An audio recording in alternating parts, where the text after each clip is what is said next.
Wall Street Wrap-Up is supported by Bamboolas, featuring live music and coming soon, tapas and wine upstairs. Bamboolas, the heartbeat of Frenchman Street. This week on Wall Street Wrap-Up, the Dow Jones and the S&P 500 closed higher for the week, and the Dow Jones closed higher for their 10th straight day of gains, first time since September of 2017. But with a Federal Reserve meeting next week, how long will this rally last? And this week, a new bill is introduced to again try to ban stock trading on Capitol Hill by members of Congress and their staffs. So, will this one get through? And we're going to find out more about Disney's troubles at the House of Mouse, the actors and writers strike, cord cutting, and more tonight when we talk with Andy Sroer, editor-at-large of Barron's, and what's going to take to turn CNN around. And can it be turned around? I'm Andre Laborde. We've got these stories and more. It's Friday, and it's time for Wall Street Wrap-Up.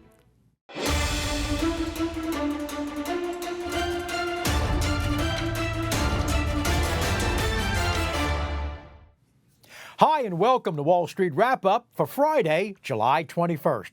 Well, it was a good week on Wall Street for stocks and the Dow Jones. They had their 10th straight day of ending positive. Now, checking with our friend Carson Dietrich of the Carson Group.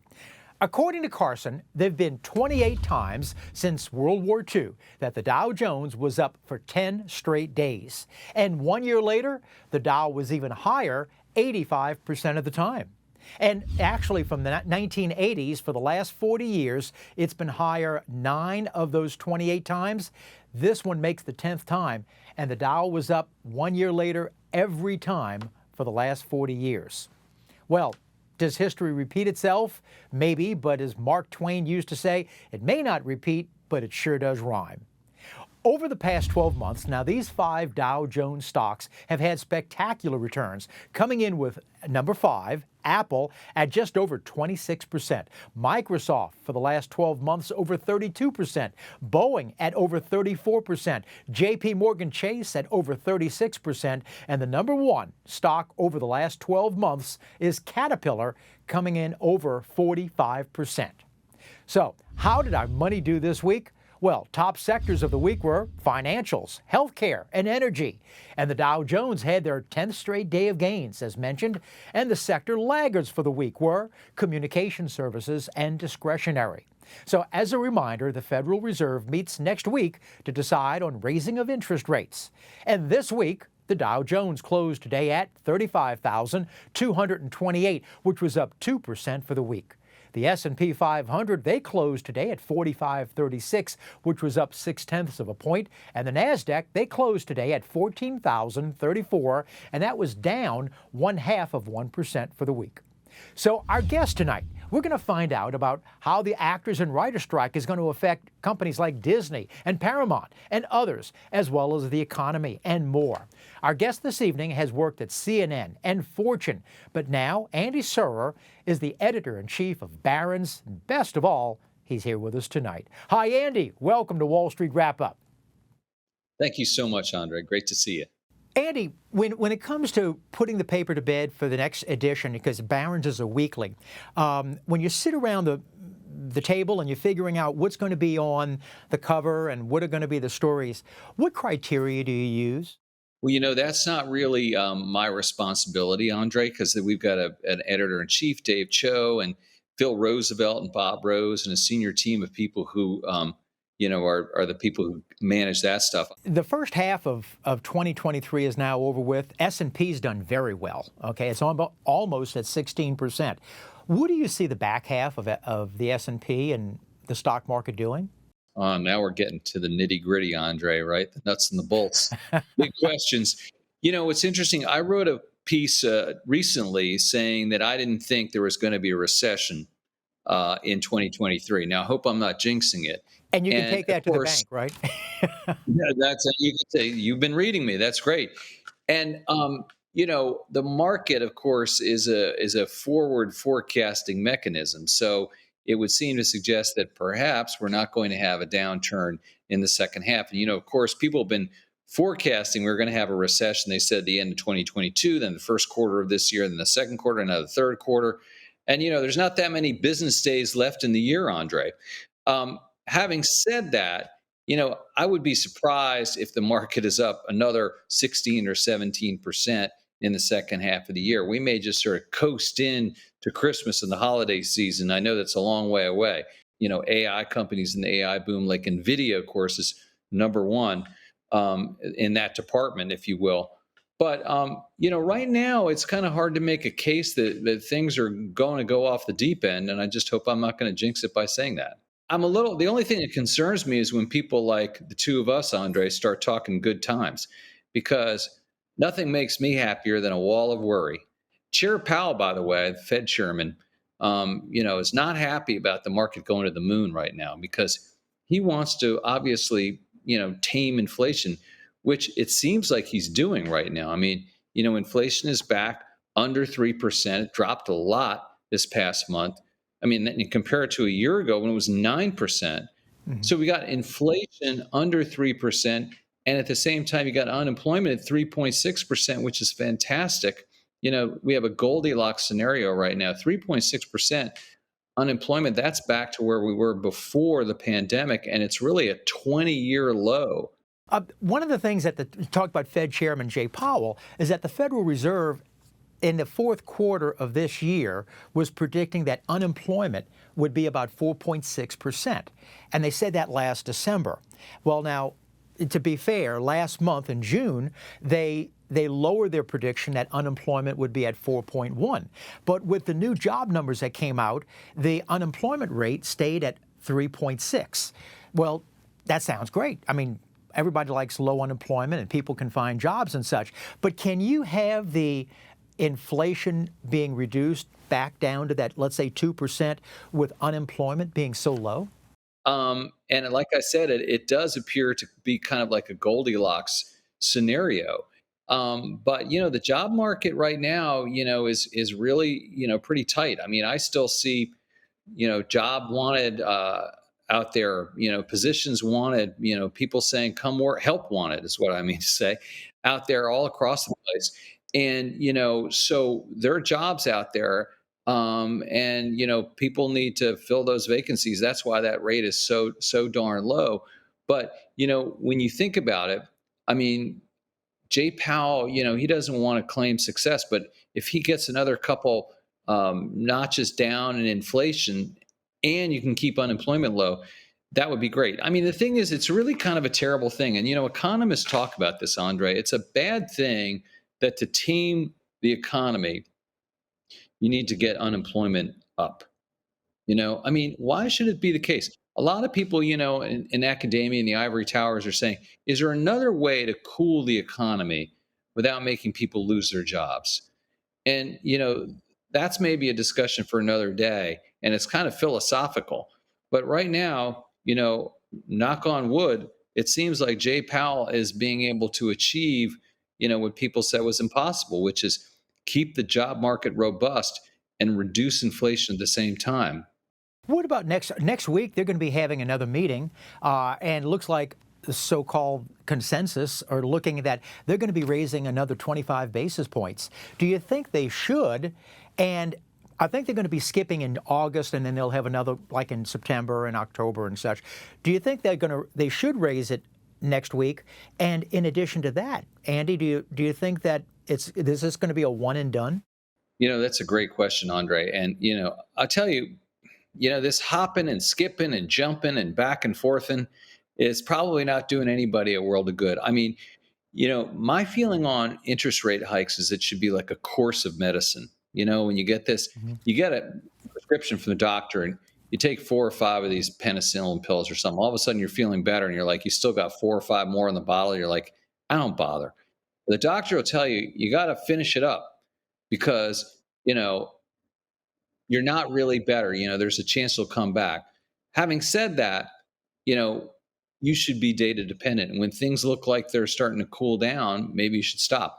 It's the back and forth part that I think, has got a lot of people confused and, maybe sends the wrong signals. And I think everyone is very concerned about the 1970s, when they tried to tame inflation and they thought it was dead and they gave up and it came roaring back, and then it got harder.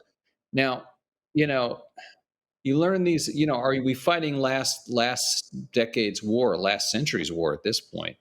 With the rising of interest rates, that makes more interest on credit cards. And I saw a recent story where they were talking about how consumers are now putting more purchases on credit cards, and B, they're not paying it off fully, their credit card bill, at the end of the month. They're looping much of it over to the following months, which means that they're not able to make ends meet. Oh yeah, we track all that stuff, and we watch it very carefully. And that's something. I mean, of course, if not lost on the Federal Reserve either, Andre. It's early on that, and it's sort of like, well, now they're like, larding up their credit cards, and rates are high, but now all of a sudden rates are coming back down. Mhm. So, maybe that's will be affordable. It's sort of like that's the thing about this whipsawing, Andre. You have to just be really careful about that because, all of a sudden, never mind fighting last decade's war, last year's war, you're fighting last month's war, right? Mhm. So, this stuff is very, very tricky. This is a core fundamental thing that the Federal Reserve watches, and we journalists watch it as well, as you suggest. Yeah.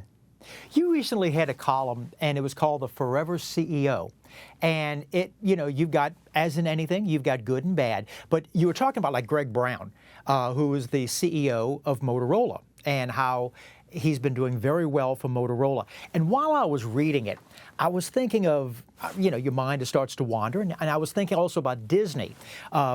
They had Bob Chapek, who was not, looks like a good idea, and the board immediately fired him and put back Bob Iger.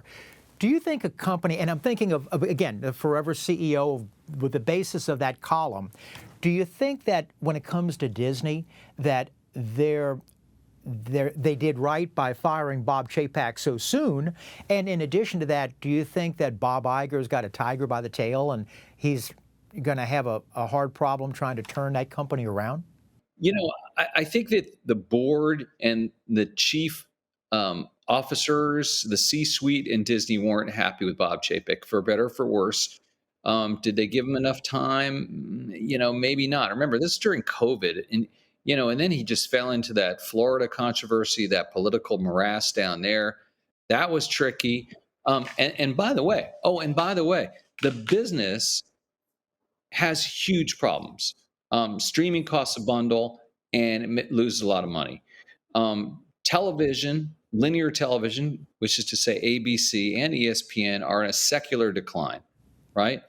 Mhm. Hollywood has had major, major problems with COVID, and then also, monetizing things with the streaming model coming on.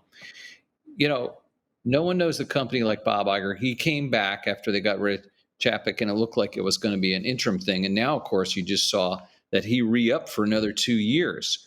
Sure. And a lot of people are wondering, like, gee, I mean, this is the line. Is Bob Iger the only person on planet Earth who can run the Walt Disney Company? I asked an analyst that in that story, and she said, for the time being, yes. That's not, it's a glamorous job. It's an amazing job, but it's not an easy job. There's lots of headaches, and especially, as you said, also with the political climate right now in Florida, a lot of times people think that, well, thing that shall pass. But I've got a feeling, I'm wondering, because the theme parks are down, the people are not going to the movies as they did. Even the recent Indiana Jones movie that is out right now, that's not doing as well as they really did, and also the cord cutting of the circumstances with that. Do you think with the strike that has been with the writer strike and also the actors, do they have enough? I'll use the term movies in the can or productions in the can that will sustain them for a period of time? I didn't even mention the strike. Yeah. I mean, and just think about what Hollywood's been through over the past, half decade between COVID, streaming, and now the strike. And by the way, the easy days of going overseas and getting content from, say, a foreign distributor is over because Netflix is all over that business, right? I mean, has a tremendous international pipeline. A lot of times you're seeing shows on Netflix and they're from other countries. So that's not an easy alternative. And that's a good China is point, kind Andy. Andy, that's a good of, point because the shows that are international that they've gotten produced from other parts of the world, they're not beholden to the SAG-AFTRA agreements and the writers' agreements. So other writers and actors around the world, they're not on strike. it's just really difficult, and the stock has been, under pressure, right? I Hmm. mean, the whole sector is under all those, Warner Discovery's under pressure, right? All of them Yeah. are having a very, very tough time. I mean, that's another company that has some issues as Yeah. well. Well, you've worked at CNN, and so you're more intimately involved of the background in Warner Media, Discovery, which now owns CNN. They've got some issues. I mean, they let go of the head of CNN just a couple of weeks ago. What do you think it's going to take to turn that network around? Yeah, I mean, and I know Chris Licht a little bit, the former Mhm. head of CNN, who was pushed out by David Zaslav, who's the CEO of Warner Discovery. And so, you know, man, it is not an easy situation there. And what is the strategy? In other words, do you take the middle ground? You're between the left with MSNBC and the right with Fox. Is it enough just to like play it straight? That's what people talk about doing, but playing it straight is not so easy these days. All kinds of people have a different definition of what straight is. Mhm. Um, and people are getting their news from online sources. I mean, watching linear cable television. Remember, they were creating. Chris Licht was creating, or actually, his predecessor was creating. Jeff Zucker was creating CNN a Plus. linear, yeah, CNN Plus, and they shut that down because it was too expensive. I mean, if you could just go, I'm going to open this thing up and convert all my customers to streaming, and they'll pay me, $20 a month, and that's it. I mean, you can't just do that. I mean, you've got all this overhead, right? People are tapped out when it comes to subscriptions. I don't know about you, Andre. Everyone does this exercise now. Like, do you know how much you're really paying in subscriptions, young man? Add it up. People don't even want to do that exercise I think because it's Barron's more even than had a report on that. Barron's had a report on that. yeah, Most people thought that they paid X amount, but when you actually added, it was almost like double. That I think that I even had a part on my show a couple of weeks back from a Barron's report. I mean, but what happened is the advertising business got so lousy and everyone realized that they needed to have people paid directly that everyone started doing it and people kind of got used to it. And all of a sudden, $10 here, $20 there a month, and $300 a year here. And if you're not careful, like you said, it's double what you think. Yeah. Well, do you think the news business now has gotten to be? I mean, we both remember growing up because we're the same age. I mean, it's one of those things where we remember Walter Cronkite, Huntley and Brinkley, or you had your news from your three networks. Well, four if you count CBS, but from your three to four networks, okay. Hmm. And so you had, and now you've got the like you were saying, you've got Fox, you've got MSNBC, you've got CNN, and you've even got people that disagree with even the other networks that I was previously mentioning. Because John Malone is from what I understand, a big stockholder with Warner and David Zaslav. So he's not really happy with what's going on, and he's made mention of it. So I'm curious on the course of action. The problem is if you're a legacy news organization, right, converting to a streaming environment where people are paying a lot less and you have all this overhead from the old business, it's incredibly challenging and gut wrenching to make that kind of transition. And then you have this scale problem. It's like, well, who wants to be down the middle? That audience is actually kind of shrinking, and people just want an echo chamber. You've done columns on the banking system, the way it's going. I mean, do you think that we've had recently Silicon Valley Bank and also First Republic and others, do you think that there are more shoes to drop when it comes to regional banks? We had a real debate in the newsroom, and a lot of people were talking about this. Like, let's be careful about that word, crisis. Um, It was sort of edging that way, but it wasn't. I mean, it didn't get to be. It got close. There were some things going on in the background those few days, but it didn't sort of blend over into a full blown crisis. There were a couple banks, a number of banks that did not have their act together, managing their assets in terms of their exposure to treasuries and then other parts of the business, which basically meant that they'd have to sell the treasuries, which were underwater because of the shooting up of rates.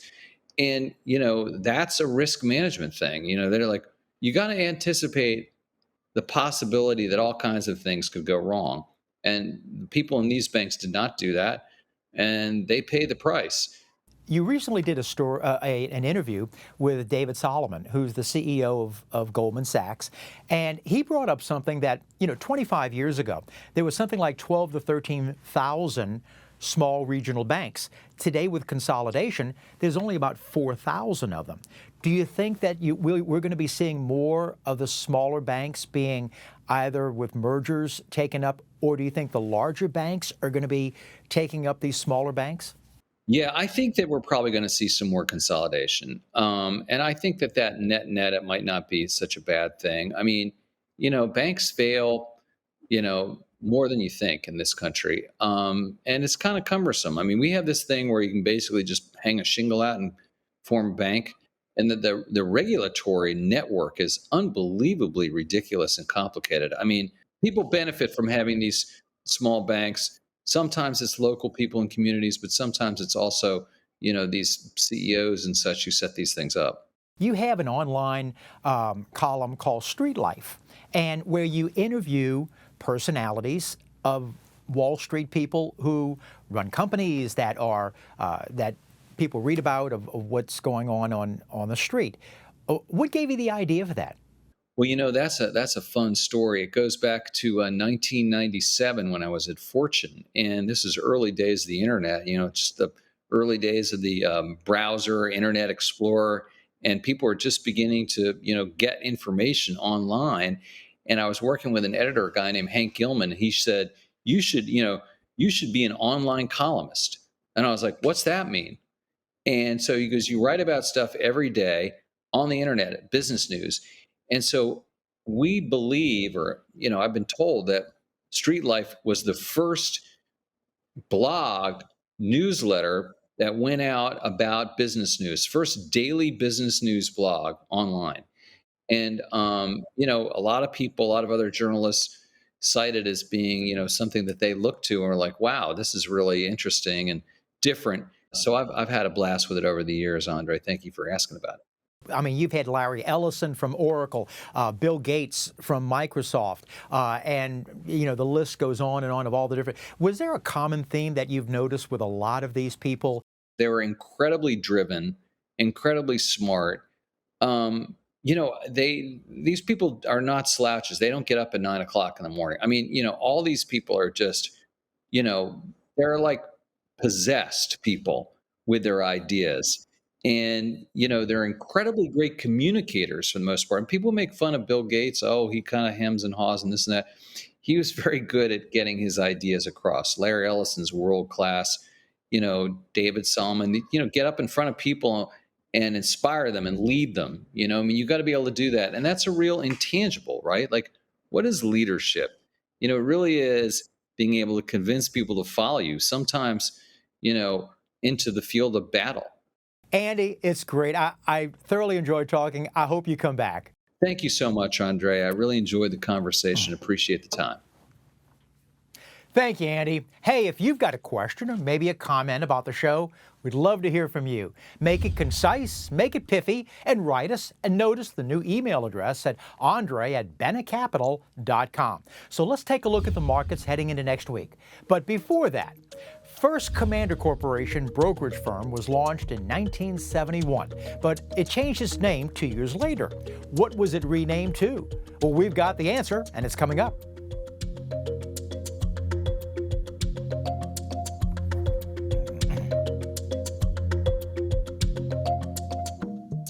Well, First Commander Corporation brokerage firm was launched in 1971, but it changed its name 2 years later. What was it renamed to? Charles Schwab and Company. in 1973.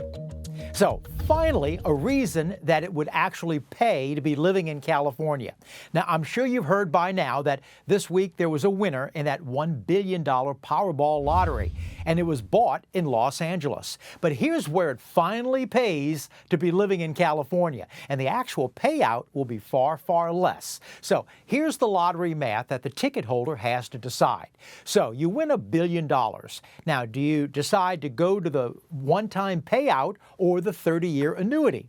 Now, the one-time payout, cash payout, will be worth just over $558 million. Now, that's before taxes. The government will automatically withhold 24% in federal taxes. So, that federal tax will be just under $134 million off the top.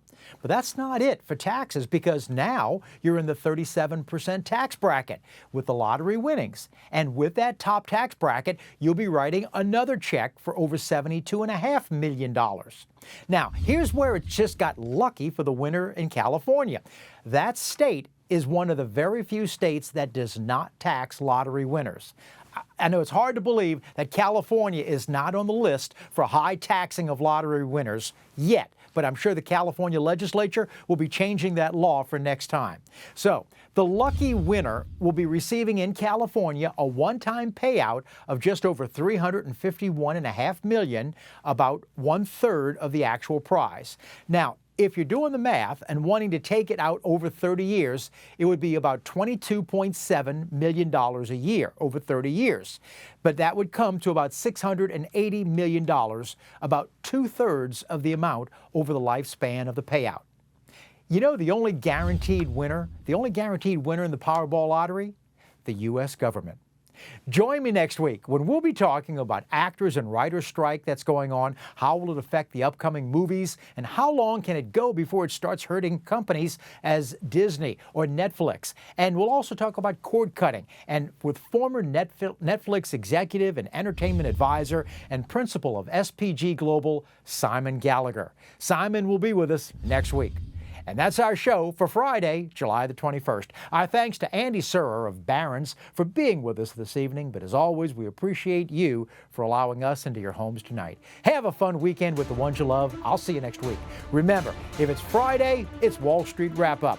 I'm Andre Laborde, and also remember, money never sleeps. Good night.